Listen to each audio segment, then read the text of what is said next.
Maryland, his remarks are particularly meaningful as one who proudly wore the uniform of the Armed Forces of the United States, and I appreciate him for his service in the military as well as a member of Congress. But he says it exactly right, and I think it's really critical to understand that it is disgraceful. I don't know other way to put it. It is disgraceful for the American president to pressure Israel instead of Hamas. But that's what's happening. If we truly want to end the humanitarian suffering that war necessarily brings, the answer is never and is not appeasement. It is not. It is the unequivocal support for Israel finishing the job. Everything else is a distraction. The American people, I know the Americans I represent, the Texans I represent, I assume the gentleman's constituents, they want us to stand with Israel on a bipartisan basis. That means pressuring the Senate to take up the bill that we already sent them, that is in fact paid for, that we sent in November. Pressuring the Senate to bring up that bill. And by the way, for their part, Hamas can end this war immediately by accepting the fact that their side has lost the conflict, that Israel is going to exist, and that America is going to stand next to her.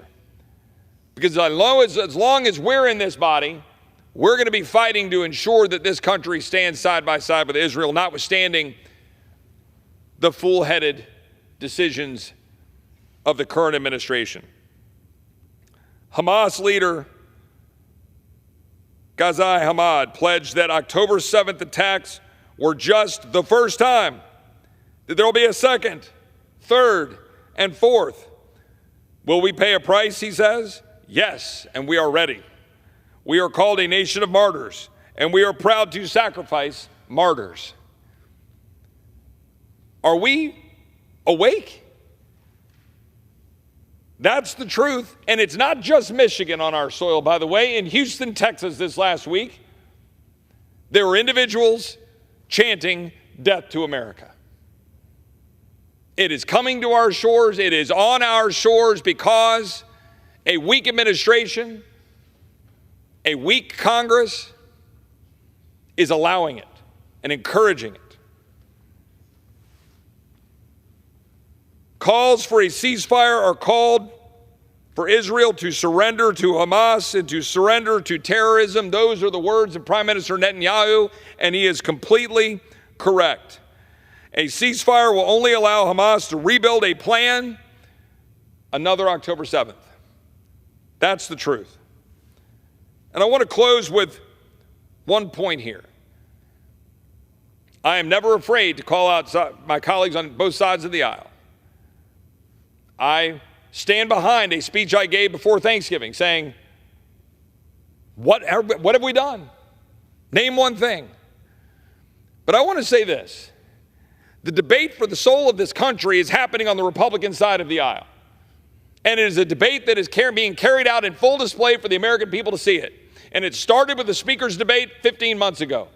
And it has gone through a number of unbelievably important changes that we've been trying to make in this institution, and we're not going to stop. We're not. Last year, we were able to pass the strongest border security bill in history. I am proud of that as a Republican. It went over to the Senate, and it died at the hands of Democrats. We were able to pass a responsible increase in the debt ceiling with reforms that would have made this country stronger, more prosperous, with less inflation. Unfortunately, side deals got done, and that got sidetracked, but it was a giant step forward. This body impeached for only the second time in history a sitting cabinet member, Alejandro Mayorkas, for his complete and utter failure to secure the border of the United States and his dereliction of duty. I'm proud of that. I'm proud that this body's done that. I'm proud that we stood up and sent over legislation to the Senate that funded Israel, that took that money and paid for it out of the IRS. I'm proud of that. When Republicans stand united for victory, stand united for freedom, stand united athwart Our colleagues on the other side of the aisle, an administration that want to undermine our country and undermine liberty and walk away from Israel and fund open borders, when we're united against that, we win and we lead and people follow. When we instead cower down and say, oh, we have to do something to get something done just for the sake of it, then that's just unity with no purpose.